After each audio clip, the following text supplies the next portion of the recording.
السلام علیکم ورحمۃ اللہ وبرکاتہ۔ ڈیئر اسٹوڈنٹس، یہ پنجاب پبلک سروس کمیشن کے لیکچر اسلامیات کے انٹرویو کے سوالات ہیں۔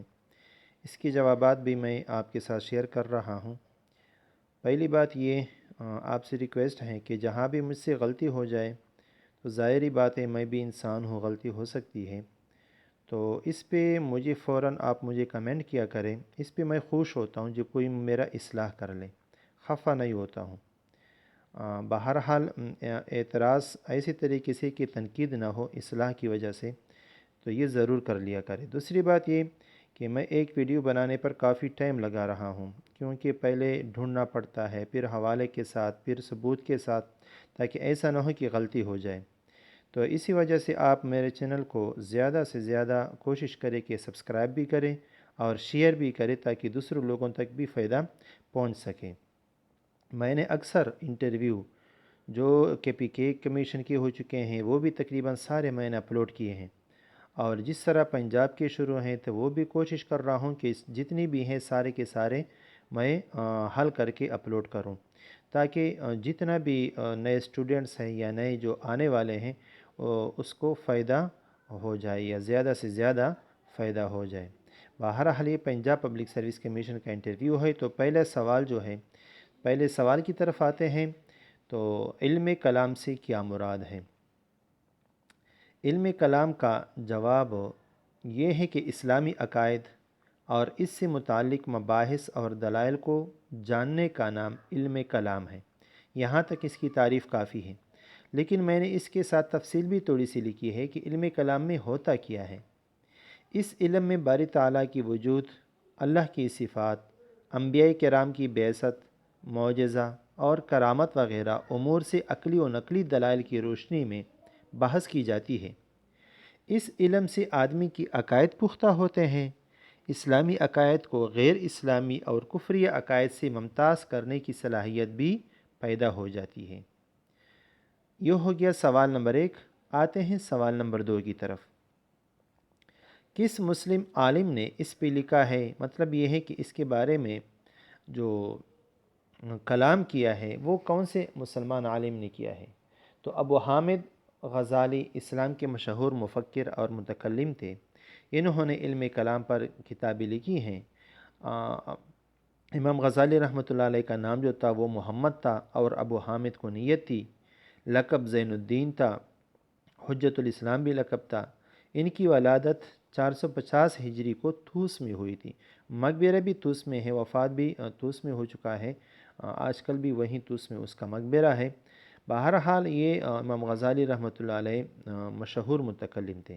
لیکن یاد رکھنا، ہمارے چھٹے درجے میں علم کے جو درجات ہوتے ہیں، تو چھٹے درجے میں ایک کتاب ہے شرح العقائد النصفیہ، میں نے خود بھی پڑھا ہے، تو وہ بھی بہترین کتاب ہے۔ اس کو علامہ سعد الدین تفتازانی رحمۃ اللہ علیہ نے لکھی ہے۔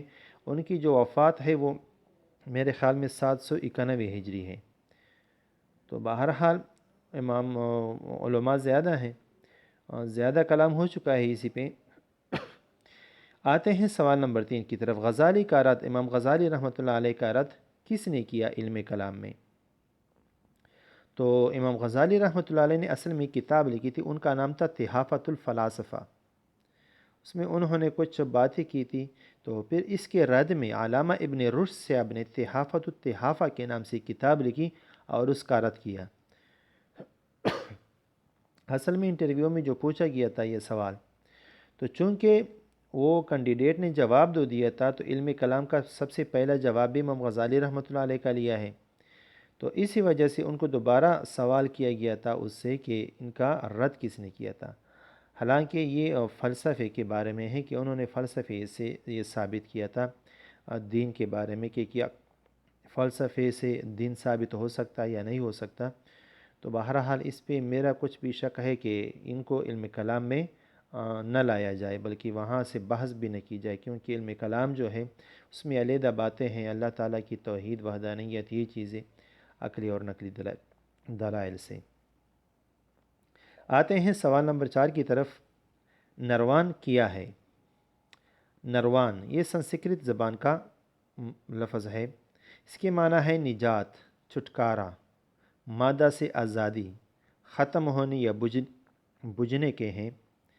اس لفظی مطابقت کے مطابق جسے نروان حاصل ہو جاتا ہے اس کی زندگی اپنے اختتام کو پہنچ جاتی ہے، اور یہ اصل میں بدھ مت کا ایک نظریات ہے۔ گوتم بدھ کے جو نظریات ہیں یا یہ جو وہ ہے تو ان کے میں یہ نروان ایک قسم کا عقیدہ یا نظریہ ہے، عمل ہے۔ آتے ہیں سوال نمبر 5 کی طرف۔ نروان کا اسلام سے کوئی ثبوت پیش کرے۔ یہ سوال جو ہو چکا ہے تو اس کا جواب ہے کہ جواب تو میں نے لکھا ہے کہ میرے خیال میں اسلام اس کی نفی کرتا ہے، کیونکہ حدیث میں آتا ہے لا رہبانیت فی الاسلام، تو جس کا مطلب یہ ہے کہ اسلام ترک دنیا کی نفی کرتا ہے، اور وہاں نروان حاصل کرنے کے لیے تو ترک دنیا ہی پڑے گا۔ علیحدگی اور جو ان کی چلے ہوتے ہیں، ان کے وظائف ہوتے ہیں تو وہ کرنا پڑیں گے، لیکن اسلام میں یہ نہیں ہے۔ آتے ہیں سوال نمبر 6 کی طرف۔ حضور صلی اللہ علیہ وسلم سے پہلے جنگوں کا نام بتائیں۔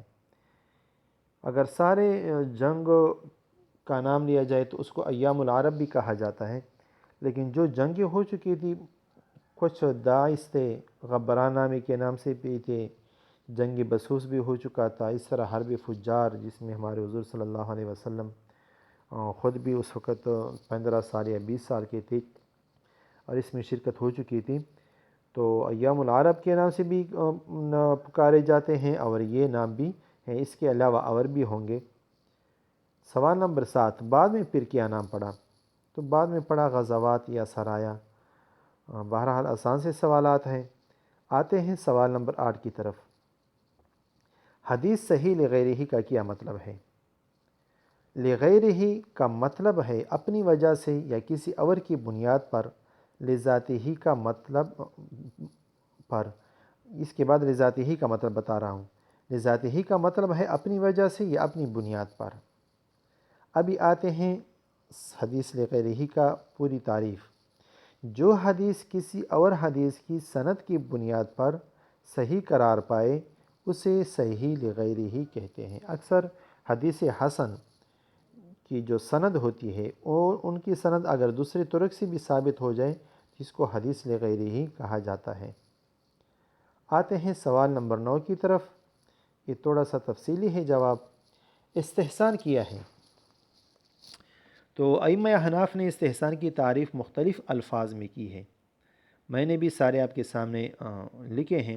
نمبر 1 ہے ایک قیاس سے دوسری قیاس قوی کی طرف عدول کرنے کا نام استحسان ہے۔ دوسرا جواب، قیاس کو کسی قوی دلیل کے ساتھ خاص کرنے کا نام استحسان ہے۔ تیسرا، اس دلیل کا نام استحسان ہے جو مجتہد کے دل میں بطور اشکال پیدا ہوتی ہے اور الفاظ چونکہ اس دلیل کا ساتھ نہیں دیتے اس لیے مجتہد اس کو ظاہر کرنے پر قادر نہیں ہوتا۔ بہرحال یہ کچھ تعریفات ہو چکے ہیں جو کہ تقریباً سارے بہترین ہیں۔ یہاں تک آپ کے انٹرویو کے سوالات مکمل ہو گئے، تو دیکھنے کا شکریہ، جزاکم اللہ۔